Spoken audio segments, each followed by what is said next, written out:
So the dividend is the number you are dividing, and it goes underneath. It goes in the garage. Is it going to be, if you look at a problem like this example down here, is it going to be the first number or the second number?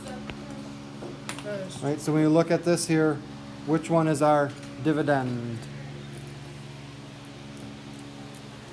987. Yeah, the 987. So it's the first number. Okay, in our problem, it's the first number.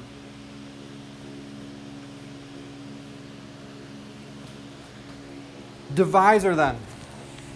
We could just call it the other number, but we should probably give it a more formal definition.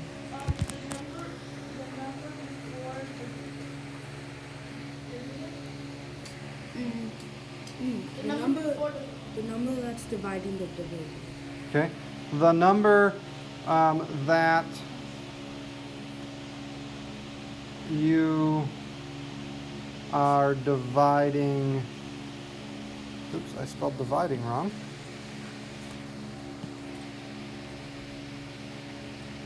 By. It's the number you're dividing by.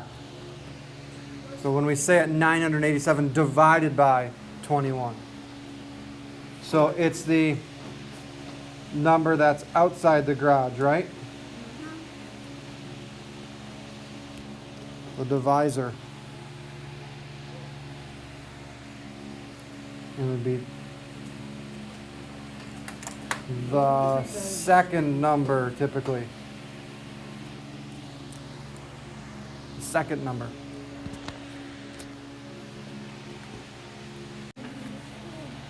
All right, so let's go through our steps here.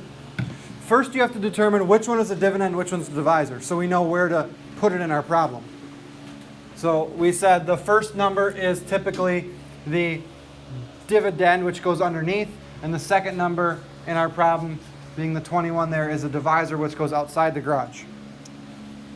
So we're going to write out our problem here. We have underneath our garage, we have 987. And outside the garage, we have 21 because we have our dividend and our divisor. Now they're in the correct spot.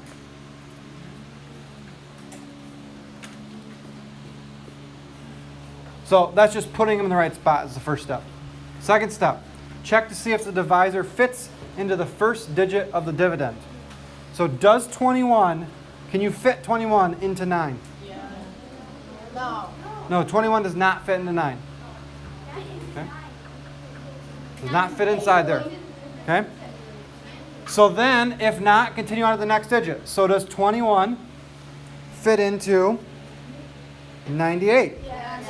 Yes, it does. How many times does it fit in there? 4 times. So we would put a 4 up top. Above the 8. Okay, because we're using both of these. So you got 21, 42, I'm counting my 21s, 63, 84. It doesn't fit in anymore. So now we put our 84 underneath, and so we did our division to get our 4. We subtract 98 minus 84. Notice I'm lining up my numbers nicely and neatly. 14.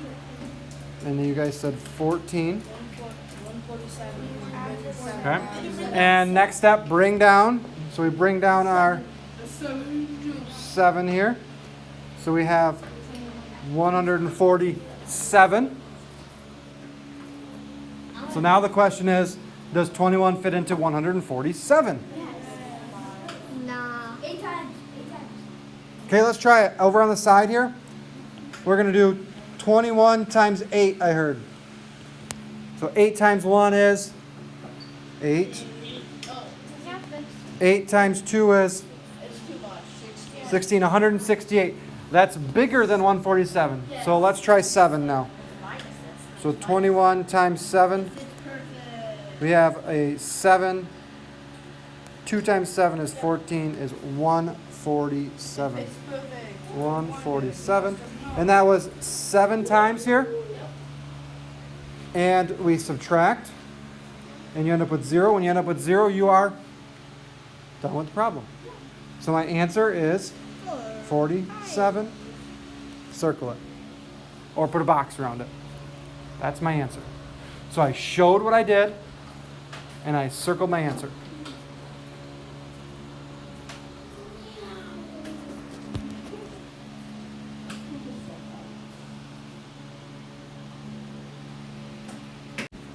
All right, let's try this one. Which one goes under the garage? Which one goes outside the garage? 18 goes outside and 224 goes inside. Okay. So first step was put them in the right spot. Does 18 fit inside of 2? No. Does it fit inside of 22? Yes. How many times? 1. One time. 22 minus 18 is 4. Bring down your 4. Does 18 fit inside 44? Yes. How many times? 2. 2 times is 36.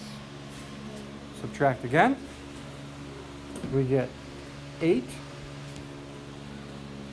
I don't have anything more to bring down, right? Does 18 fit inside of 8? No, it doesn't, right? So what do?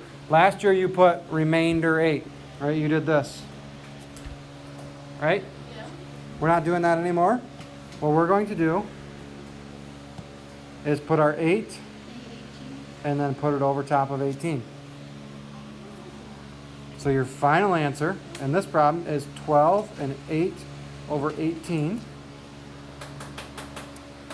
Or if you want to be a little more advanced, you can reduce fractions, which I think you've done before. If not, don't worry about it. Just get this one and be done with it. What fits into 8 and 18? 2 does. So we have 12 and 2 fits into 8 4 times and 2 fits into 18 9 times. So either of these answers would be acceptable right now. Later on in the year, we're going to make you reduce your fractions. Okay? But for right now, either one of those is fine. Okay? So you see where I got the 8 from? This 8 came from down there, and the 18 came from over here. That's how my fraction's made.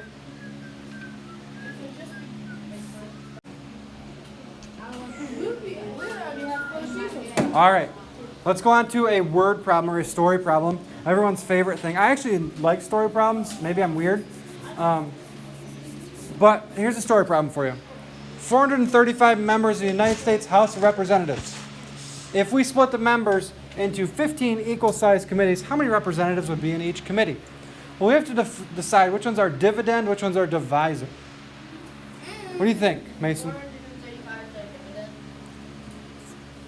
435 is our dividend. And typically your dividend's going to be the bigger number. Typically. For today's assignment, yes. For all the way in the future, no. We'll worry about that later, though. Happiness. Then the divisor is 15. So we use both numbers from here. So when I look at a story problem, I'm looking where are their numbers, and more importantly, I'm going, what is the question asking me?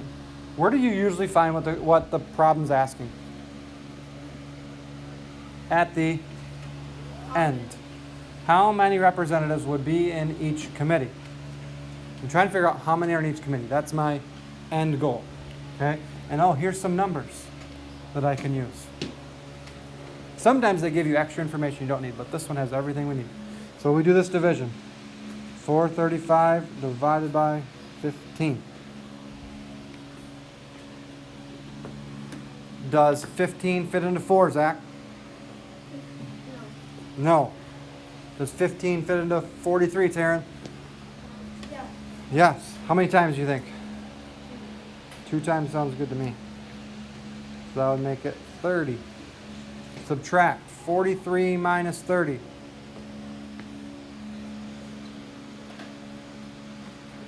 Peyton, what do you think? 43 minus 30. 13. Bring down your 5. 15 into 135. Might have to do some multiplication there to figure that one out. What do you think? How many times? 9. 9 times? Did you check it? So 15 times 9, 45. 9 times 1 is 9 plus 4 is 135. See, I should have trusted you. And we get 0. When you're done, final answer, circled or put a box around it.